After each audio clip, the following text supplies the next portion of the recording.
Hi guys, so got another video for you. This time we're going to be talking about nutrition and how you can eat around training, when and what to eat around training to help you perform your best. Okay, so generally speaking, what you want to do if you're just training every day, you want to be having a meal 1 to 2 hours before training and 1 to 2 hours after training. We'll go into a little bit more detail about this, starting off with pre-training and what we can have. Now you've got two options here. Basically, before training, you want to have something that's going to hydrate you, give you energy, promote recovery, etc., etc. So there's option one here, which is going to be a whole meal or a mixed meal. So this is like whole foods, like having a proper meal before your training. Now you want to have this 2 to 3 hours before you start, purely so that you have time to digest it and it can start working in your body before you start training. Okay, so things that you can put in this meal, you want to have some kind of protein, so you can have meats, you can have tofu, any kind of high protein food. Carbs, so some potatoes, anything carby that'll give you energy. Some fats, you want about a thumb measurement of fats in your meal, so that can be almonds, it can be anything that's higher in fat content. Get some vegetables in there, and then you also want to have a glass of water to make sure you're hydrated as well.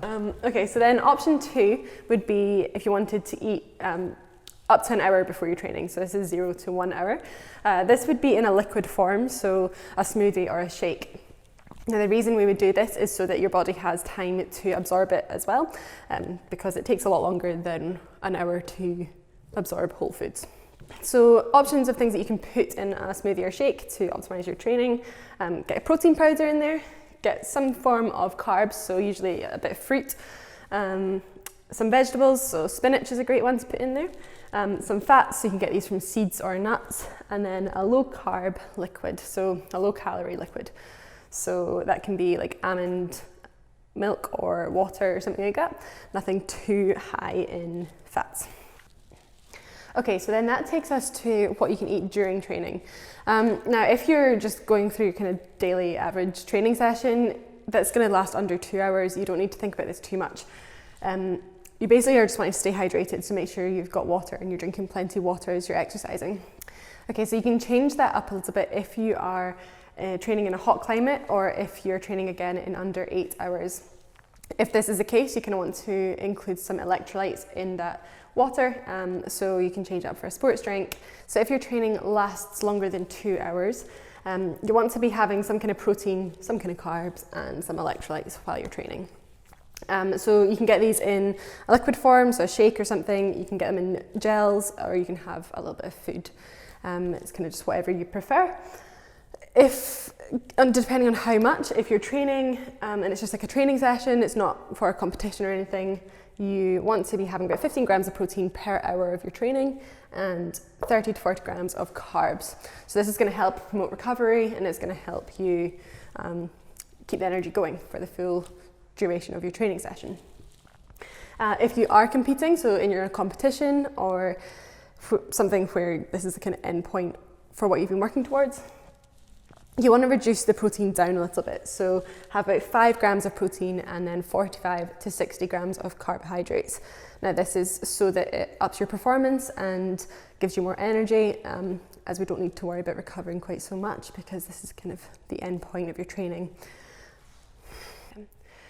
Okay, so that brings us on to post-training and what you can have to help you fuel recovery and fuel the progress that you've made. So you have a 2 hour window to get the food in after you finish training. Main priorities here are getting protein in and then getting some carbs in as well. Obviously, depending on what you had before your training, this can kind of affect what you need to have after your training. If you had a full meal before your training, you can wait a little bit longer after your training to eat. If you've had just a wee shake or something, you might want to eat something or eat a full meal after your training. But in general, protein, you want to be getting a good amount of protein. Men, roughly about 40 to 60 grams of protein. Quite a lot, isn't it? That's what I thought as well. So the main two food groups that you want to be getting in after training is protein and carbs. You can include fats, it doesn't really make any difference to your training or the effects of recovery. But protein, you want to be getting about 40 to 60 grams if you are male, and then females want to get about 20 to 30 grams after your training. And in carbs, look at some fruits or something like that to give you a bit of energy for the rest of the day as well. So you have two options again with what kind of food you want to have. You can either have a mixed meal up to 2 hours after, or you can have a shake or smoothie. It doesn't really matter because rates of absorption isn't going to affect you with this one. Yeah, so guys, in summary, basically what you want to be looking at is if you're just training every day, have a meal or a shake 1 to 2 hours before training, and then also something after training. So thank you guys so much for watching. If you have any questions, just leave a comment or drop us an email, and please follow us on all the social media platforms, and I'll see you next time.